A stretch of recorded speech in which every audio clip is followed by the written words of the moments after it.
Some of the most gifted musicians who ever lived didn't make it out of the 1970s. Their music is still everywhere, on the radio, in films, in the back of your memory. But the people who made it are gone. These are 15 beloved musicians from the 1970s who tragically passed away. Number 15, Duane Allman.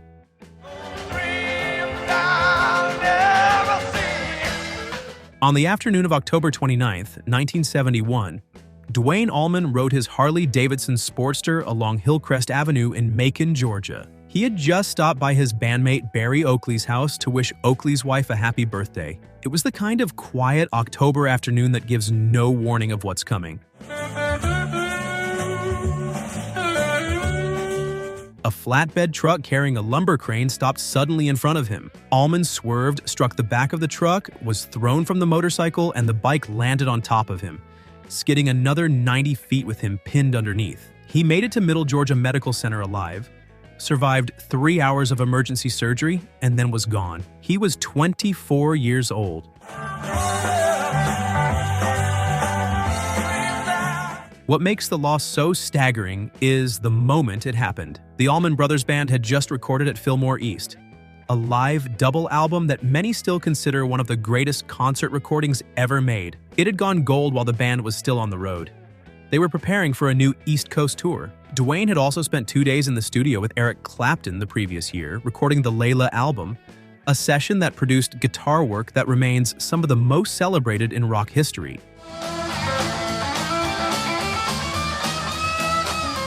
Rolling Stone ranked him the second greatest guitarist of all time in 2003, behind only Jimi Hendrix. He never recorded a solo album. He never made it to 25. In a haunting echo of the accident, bassist Barry Oakley was killed in an almost identical motorcycle crash in the same city, just 3 blocks from the same spot. 13 months later, he was also 24.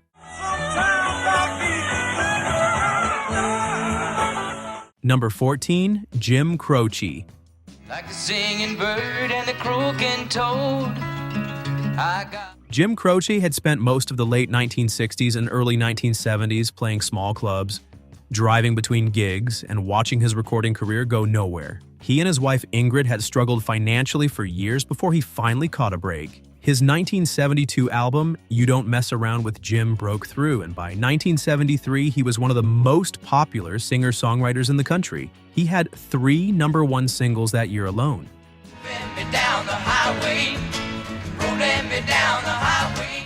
On September 20th, 1973, he performed a concert at Northwestern State University in Natchitoches, Louisiana. Afterward, he and 5 others boarded a small chartered plane, a Beechcraft E-18S, for a short flight to Sherman, Texas, where he had another show the following day. Shortly after takeoff, the plane failed to clear a pecan tree at the end of the runway and crashed. Croce was killed instantly. He was 30 years old.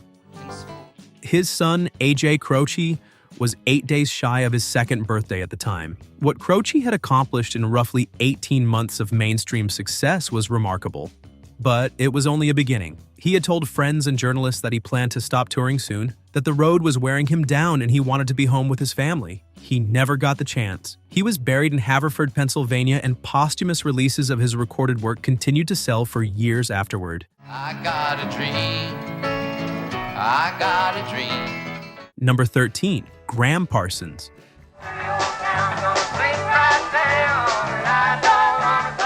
Gram Parsons died on September 19, 1973, in room 8 of the Joshua Tree Inn in California.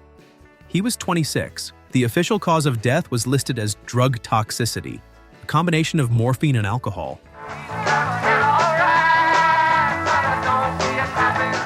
It was a strange, atmospheric ending for a man who had spent his short career trying to build a bridge between country music and rock and roll. He had played with the Byrds in 1968, pushing them toward the country-influenced album Sweetheart of the Rodeo. He had formed the Flying Burrito Brothers. He had worked closely with the Rolling Stones, particularly Keith Richards, who later said that Parsons had taught him more about country music than anyone. He had released 2 solo albums, GP and Grievous Angel, the latter of which came out just months after his death and featured a then-unknown singer named Emmylou Harris as his harmony vocalist.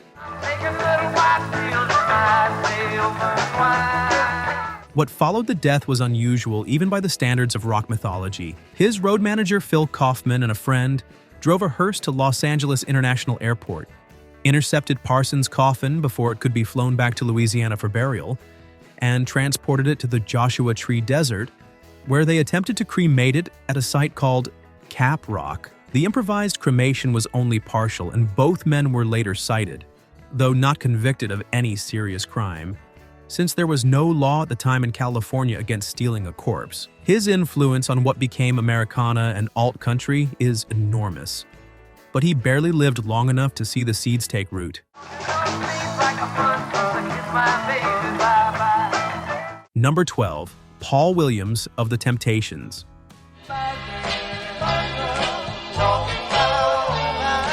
Paul Williams was one of the original members of The Temptations, one of Motown's defining acts. He sang lead on some of the group's most emotionally resonant material in the late 1960s and was widely considered to have one of the most expressive voices in the group's early lineup. By the early 1970s, his health had deteriorated dramatically. He suffered from sickle cell anemia, and his drinking had become severe. He was increasingly unable to perform, missing shows, stumbling on stage, and eventually being helped off the stage mid-performance. In 1971, he was forced to leave the group entirely, replaced on stage by a stand-in who lip-synced his parts while Williams remained on the payroll. On August 17, 1973, Williams was found dead in his car in Detroit, not far from Motown's old headquarters on West Grand Boulevard. He had been shot once in the head. He was 34. The death was ruled a suicide, though some close to him questioned that finding for years afterward. He was inducted into the Rock and Roll Hall of Fame with the rest of the original Temptations in 1989. His contributions to the group's early sound, particularly the emotional depth he brought to ballads, remain a significant part of what made the Temptations one of the greatest vocal groups in American music history. Number 11. Clarence White.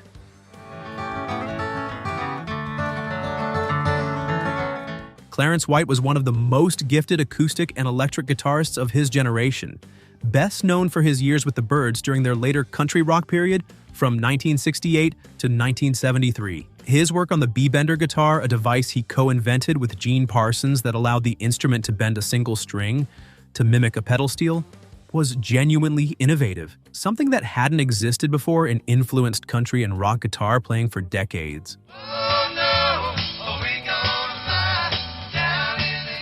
On July 14, 1973, White was loading his equipment into a van after a performance in Palmdale, California. A drunk driver jumped a curb and struck him. He died before reaching the hospital. He was 29. He had been planning to tour with a reconstituted Byrds lineup. Those plans ended on a California roadside at the age of 29. Keith Moon of The Who, who had become a close friend, served as a pallbearer at his funeral. His brother Roland White, a long-standing figure in bluegrass music, has carried on honoring his memory for the decades since. Number 10. Pete Ham of Badfinger.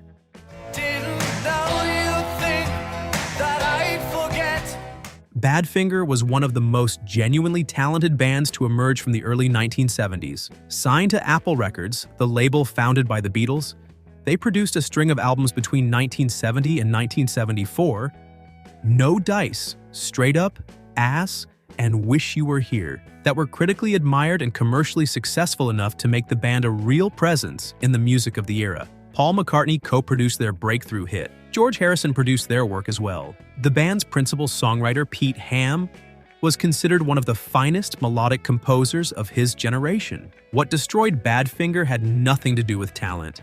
It had everything to do with money, specifically the near-total absence of it despite years of success. The band's manager, Stan Pauly, had collected their earnings into an account that the band members had no ability to access. By 1975, with no income despite having sold millions of records, Pete Ham was in financial despair. On April the 23rd, 1975, 2 days before his 28th birthday, Ham was found dead in his garage in Surrey, England. He had taken his own life. He reportedly left a note that named, Polly. The tragedy didn't end there. Tom Evans, Ham's closest collaborator and the co-writer of one of the era's most enduring songs, became consumed in the years that followed by the same financial disputes and sense of injustice that had crushed his friend. In November 1983, Evans also took his own life. He was 36, two of the most gifted songwriters of their generation, destroyed not by drugs or recklessness, but by a manager who took everything they had. Number 9. Ronnie Van Zant.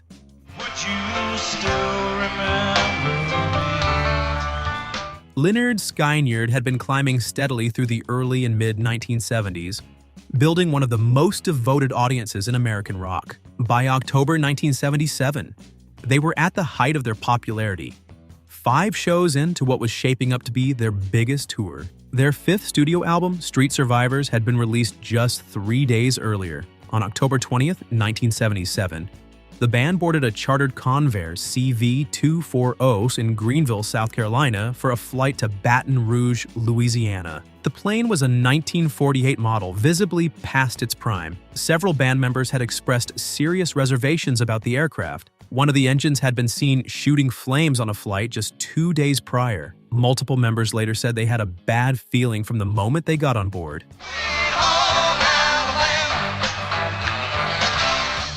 Over Mississippi, the plane ran out of fuel. The pilots attempted an emergency landing but could not reach an airstrip in time. The plane came down in a heavily wooded area outside Gillsburg, Mississippi, tearing through the trees for roughly 500 feet before stopping. Ronnie Van Zant was killed on impact from head injuries. Also killed were guitarist Steve Gaines, his sister, and backing vocalist Cassie Gaines, and assistant road manager Dean Kilpatrick, along with both pilots. 20 others survived, most with serious injuries. Van Zant had told people many times over the years that he would not live to see 30. He died 87 days before his 30th birthday.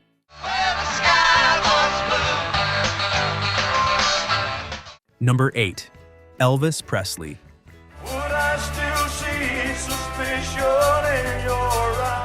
When Elvis Presley's fiancée Ginger Alden found him unresponsive on the bathroom floor of his Graceland mansion on the afternoon of August 16, 1977, the news that followed stunned the world in a way that is hard to fully describe today. He was 42. The official cause of death was listed as cardiac arrhythmia, but lab reports filed afterward identified 14 drugs in his system, 10 of them in significant quantities. The years of prescription drug dependency combined with deteriorating physical health had simply overwhelmed his body.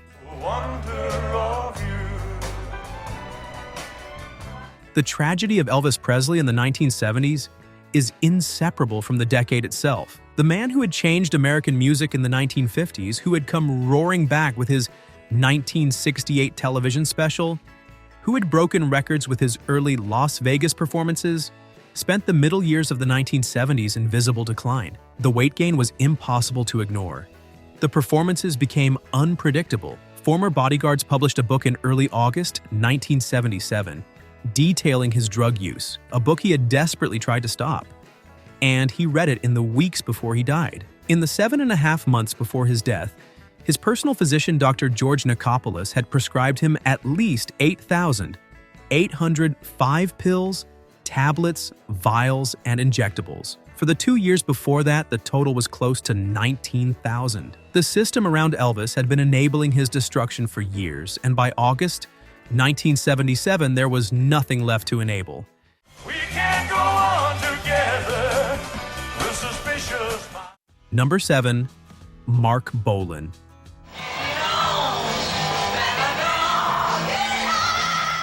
Marc Bolan had been one of the defining faces of glam rock in Britain during the early 1970s. T-Rex was inescapable between 1971 and 1973.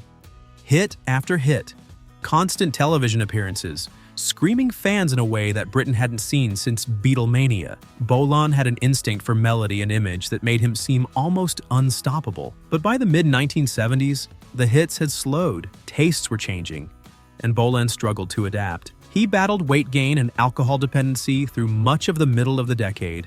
and the commercial peak of T-Rex felt increasingly distant. By 1977, he had slimmed down, gotten clean, and was experiencing a genuine creative revival. He had a new television show in the UK, Marc, which introduced him to a younger generation. He was beginning to connect with the punk scene. The Damned and the Jam appeared on his show. He seemed to those around him to finally be pointing forward again. Oh, good, I'm just a cheap stuff for your life. On September 16, 1977, just 2 weeks after his last television broadcast, Bolan was killed in a car accident in Barnes, southwest London. His girlfriend, singer Gloria Jones, was driving. The car struck a metal fence post on a humpback bridge at Gypsy Lane and came to rest against a tree. Jones survived with serious injuries. Bolan died at the scene. He was 29. He would have turned 30 in 9 days. Number 6. Keith Moon.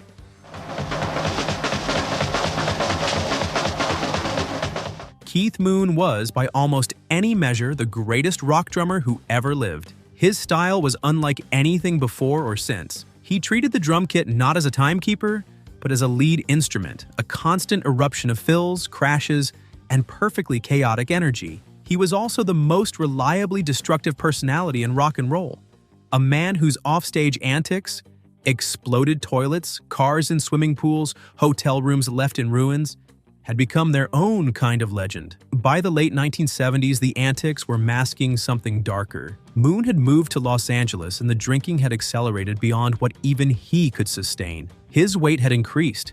His playing had become erratic. During the recording of the Who's Who Are You album in 1978, his condition was obvious enough that the band had him pose straddling a chair on the cover to hide how much weight he had gained. The chair had the words, "Not to be taken away," stenciled on its back, a detail that felt cruelly fitting afterward. On September 6, 1978, Moon attended a party hosted by Paul McCartney celebrating Buddy Holly Week, and then a midnight screening of the Buddy Holly story. He returned home to his flat in London's Mayfair, the same apartment where Mama Cass Elliot had died 4 years earlier. In the early hours of September 7th, he ate a steak prepared by his companion Annette Walter Lax, took his prescribed medication, Heminevrin, a powerful sedative he had been given to combat his alcoholism, and went back to sleep. He was found dead that afternoon. He was 32.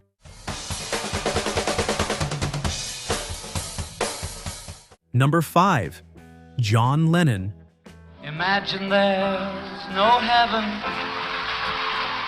John Lennon had spent most of the 1970s in New York. After the Beatles dissolved, he and Yoko Ono had settled in the Dakota apartment building on the Upper West Side of Manhattan, and New York had become his home in a way that London never quite had been. In the early part of the decade, he was politically active, fighting a prolonged legal battle against the Nixon administration's attempt to deport him. By the mid-1970s, he had largely stepped back from public life, raising his son Sean and living quietly. On December 8, 1980, Lennon and Ono were returning to the Dakota after a recording session. It was around 10:50 in the evening. A young man named Mark David Chapman, who had been waiting outside the building earlier that day and had actually gotten Lennon's autograph on a record album, shot Lennon 4 times in the back as he walked through the archway entrance. He was rushed to Roosevelt Hospital but was pronounced dead on arrival. He was 40.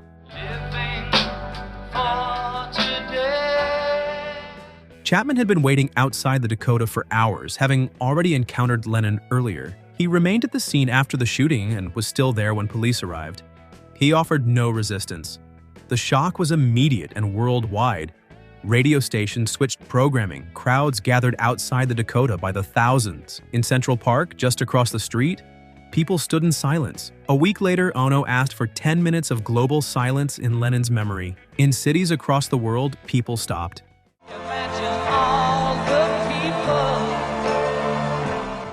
Number 4. Karen Carpenter.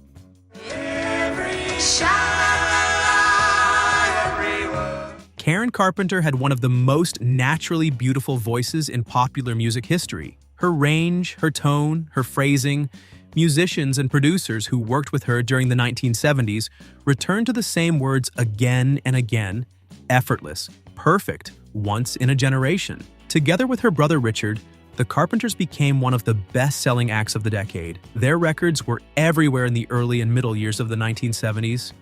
They performed for President Nixon at the White House. They toured constantly and relentlessly. From the outside, everything looked like success. On the day that you were born, the angels got together. Behind the scenes, Karen Carpenter had been struggling with anorexia nervosa since around 1975. The disorder had developed quietly, and for years the people around her, including her family and management, either didn't fully understand what was happening or were not equipped to help. By the late 1970s, her weight had dropped to alarming levels. She sought treatment in the early 1980s and appeared to be recovering.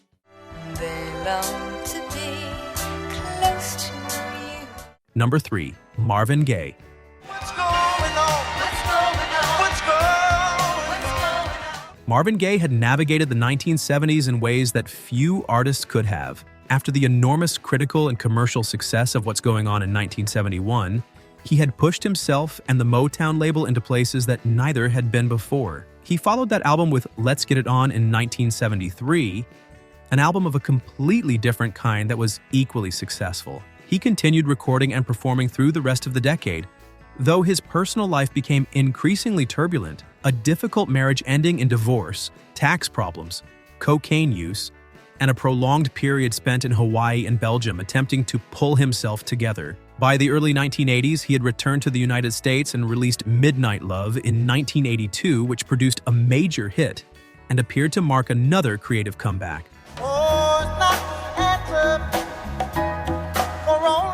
On April 1st, 1984, the day before his 45th birthday, Marvin Gaye was shot and killed by his father, Marvin Gaye Sr., at the family home in Los Angeles. The two had an argument that turned violent. The shooting followed years of difficult and often abusive relations between them. Gaye's father was later found to have a brain tumor that his attorneys argued had contributed to his behavior. He was charged with first-degree murder, which was later reduced to voluntary manslaughter. He received a suspended sentence and 6 years of probation. He died in 1998. Marvin Gaye's death came just one day before what would have been his 45th birthday. He remains one of the most important voices American music has ever produced.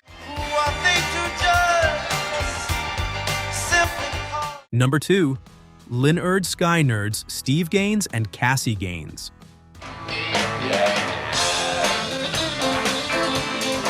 Steve Gaines had only been a member of Lynyrd Skynyrd for about a year when the plane went down over Mississippi on October 20th, 1977. He had replaced guitarist Ed King in 1976, and in that short time had made a deep enough impression that Ronnie Van Zant was openly enthusiastic about what Gaines brought to the band's music. He sang lead alongside Van Zant and contributed original songs that showed genuine promise. His sister Cassie had been a backing vocalist for the band. The two siblings were close, and she had followed him into the Skynyrd orbit when her own musical journey brought her to the same place.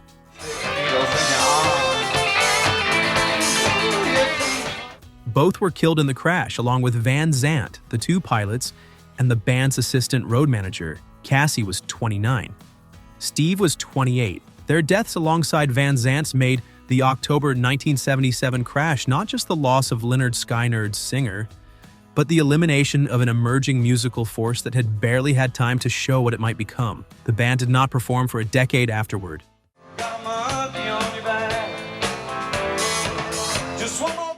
Number 1. Harry Chapin. Oh, where you going to, my lady blue?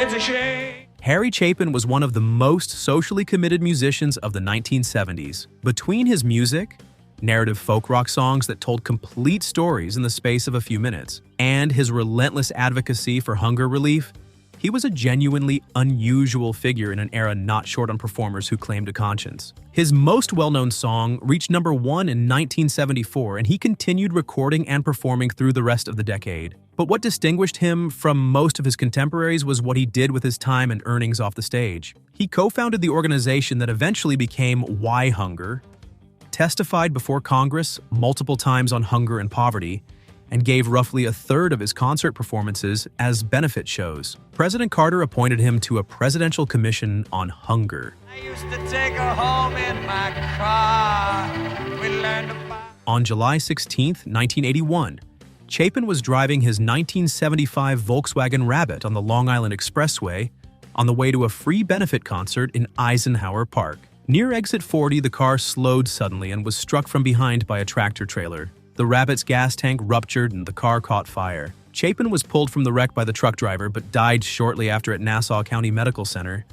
He was 38. The medical examiner confirmed that he died from a lacerated aorta and massive internal hemorrhaging caused by the impact. Initial reports had suggested a possible heart attack at the wheel, but the autopsy found his heart was in good condition. It was the crash that killed him. The benefit concert he never reached was still held that evening as a tribute. He had been booked for years ahead and was, by the early 1980s, as busy as he had ever been. He left behind a wife, 5 children, and an enormous amount of unfinished work that he had been planning to do. I used to take her home in my car. We learned about it. 15 musicians. Some went suddenly, some after long struggles, some on the way to the next show. What stays with you, thinking about all of them together, is how much was still ahead. Songs that were never recorded, tours that never happened, decades of music that simply don't exist because the people who would have made them were gone too soon. The 1970s gave us some of the greatest music ever made. It also took some of the people who made it far too early. If this video brought back some memories, please give it a like and subscribe to the channel. There are more stories like these on the way, and we'd love to have you here for them.